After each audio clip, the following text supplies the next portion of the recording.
السلام علیکم ورحمۃ اللہ وبرکاتہ۔ الحمدللہ رب العالمین والصلاة والسلام علی اشرف الانبیاء والمرسلین، اما بعد۔ محترم ناظرین، جیسا کہ حضرت یوسف علیہ الصلاۃ والسلام کے قصے کے 7 اسباق ہم نے کمپلیٹ کر لیے تھے۔ اگر آپ نے ان کو نہیں سنا ہے تو آپ ان کو سن لیں، اور آج ہم انشاءاللہ اس کا 8واں سبق پڑھیں گے، جس کا نام ہے الوفاء والامانت۔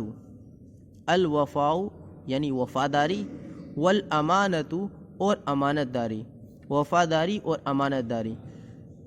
یوسف علیہ الصلاۃ والسلام کے اندر کس قدر امانت داری اور وفاداری تھی، آج ہم اس کے تعلق سے پڑھیں گے۔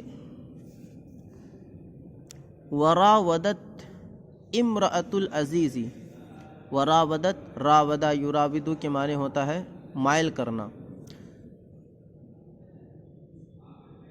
یا ابھارنا۔ راودت امرأۃ العزیز،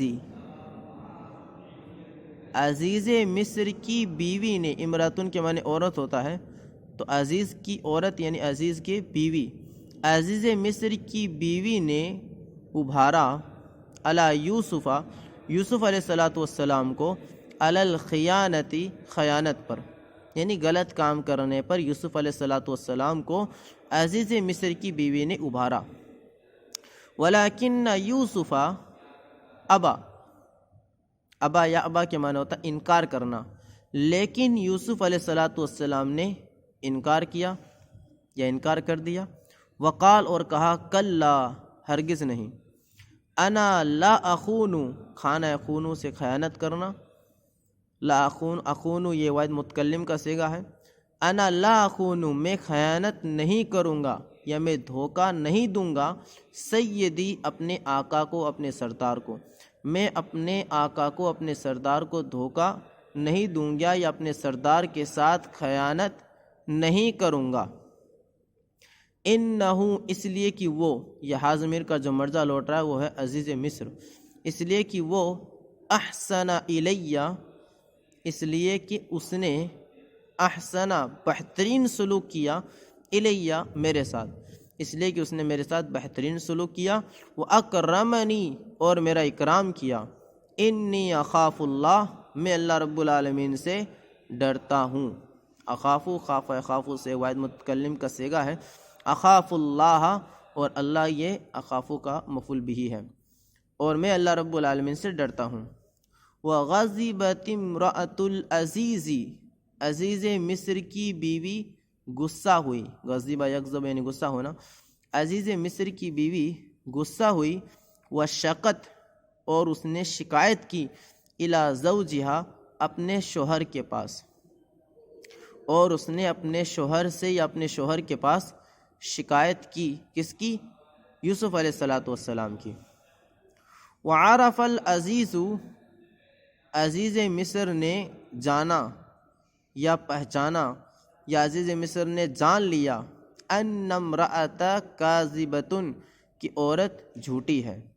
یہاں پر یہ جو واقعہ ہے بڑے اختصار کے ساتھ بیان کیا گیا ہے، اس کا تفصیل کے ساتھ واقعہ آپ سورہ یوسف کے اندر پڑھ سکتے ہیں۔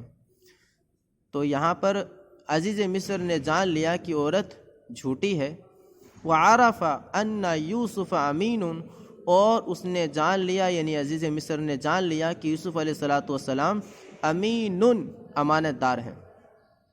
فقال لزوجہ، اس نے اپنی بیوی سے کہا، تو زوج کے معنی کیا ہوتا ہے کہ شوہر بھی ہوتا ہے اور بیوی بھی ہوتا ہے۔ فقال لزوجہ، اور اس نے اپنی بیوی سے کہا، انکی، کنتی، بے شک تو ہی، من الخاطئین، خطا کاروں میں سے ہے، یعنی تو ہی خطا کاروں میں سے ہے، تو ہی خطا کرنے والوں میں سے ہے۔ وعرف، جیسے ہم نے اوپر پڑھا عرف یعرف یعنی جاننا، پہچاننا، تو اس کا معنی بھی یہی ہے، لیکن یہاں پر یہ مجہول کا صیغہ ہے۔ اس کا ترجمہ کیسے کریں گے؟ وعرف یوسف، یوسف علیہ الصلاۃ والسلام جانے گئے، فی مصر، مصر میں، بجمالہ، اپنی جمال کی وجہ سے، یوسف علیہ الصلاۃ والسلام مصر میں اپنی خوبصورتی کی وجہ سے جانے گئے، یعنی خوبصورتی کی وجہ سے مشہور ہوئے۔ وَإِذَا رَأَوْهُ أَحَدٌ، اور جب را یرا کے معنی دیکھنا، اس کا فاعل ہے احدن، اور ہا ضمیر کا مرجع لوٹ رہا ہے یوسف علیہ الصلوۃ والسلام۔ وَإِذَا رَأَوْهُ أَحَدٌ، جب کوئی ان کو دیکھتا، قال تو کہتا، ما ھذا بشرن، یہ انسان نہیں ہے، ان ھذا الا ملکن کریم، بلکہ یہ ایک بزرگ فرشتہ ہے۔ ملکن یعنی فرشتہ، کریم یعنی بزرگ، بلکہ یہ ایک بزرگ فرشتہ ہے۔ واشتد، اشتد کے معنی شدت اختیار کرنا یا بڑھ جانا۔ واشتد غضب المرأة، عورت کا غصہ بڑھ گیا یا عورت کے غصے نے شدت اختیار کر لی۔ وقالت، اور اس نے کہا، اس عورت نے عزیز مصر کی بیوی نے کہا، لیوسف، یوسف علیہ الصلوۃ والسلام سے، اذن تذهب، اذن کے معنی تب، تذهب تم جاؤ گے، ذهب یذهب سے واحد مذکر حاضر کا صیغہ ہے، تذهب تم جاؤ گے، الی السجن جیل کی طرف یا جیل میں، تب تم جیل کی طرف جاؤ گے یا جیل میں جاؤ گے، یعنی تو نے میری بات نہیں مانی اس لیے اب تم جیل میں جاؤ گے۔ قال یوسف، یوسف علیہ الصلوۃ والسلام نے کہا، السجن جیل خانہ، احب مجھے پسند ہے، احب الیہ میرے لیے زیادہ بہتر ہے، یعنی اس برے کام کی طرف جس طرح مجھے تم بلا رہی ہو، اس سے تو کہیں زیادہ مجھے جیل خانے میں رہنا اچھا ہوگا، بہتر ہوگا میرے لیے۔ السجن، اور جیل خانہ، السجن احب الیہ میں زیادہ پسند کروں گا۔ وبعد ایام، چند دنوں کے بعد، کچھ دنوں کے بعد، رال عزیز، عزیز مصر نے دیکھا معنی نہیں کریں گے، رائے کے معنی دیکھنا ہوتا ہے، لیکن یہاں معنی اس کا رائے قائم کرنا۔ وبعد ایامن، کچھ دنوں کے بعد عزیز نے رائے قائم کی، کیا قائم کی؟ ان یرسل یوسف، کہ وہ یوسف کو بھیجے، الی السجن جیل میں۔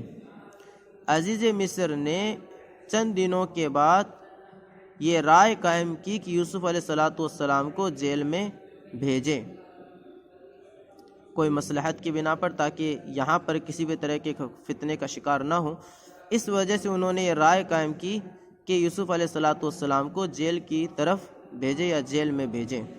وکان العزیز، اور عزیز مصر، یعرف جانتا تھا، ان یوسف بریٌ، کہ یوسف علیہ الصلوۃ والسلام بری ہیں، بے گناہ ہیں، انہوں نے کوئی جرم نہیں کیا ہے، لیکن اس کے باوجود انہوں نے ایک رائے قائم کی کہ یوسف علیہ الصلوۃ والسلام کو جیل خانے میں ڈال دیا جائے، یہ اس کے لیے زیادہ بہتر ہے۔ اور عزیز مصر اس بات کو جانتے تھے کہ یوسف علیہ الصلوۃ والسلام بری ہیں۔ وَدَخَلَ يُوسُفُ السِّجْنَ، اور یوسف علیہ الصلوۃ والسلام جیل میں داخل ہوئے۔ اب اس کے بعد جیل خانے میں کیا ہوا، اس کے بعد انشاءاللہ اگلی ویڈیو کے اندر دیکھیں گے۔ تب تک کے لیے السلام علیکم ورحمۃ اللہ وبرکاتہ۔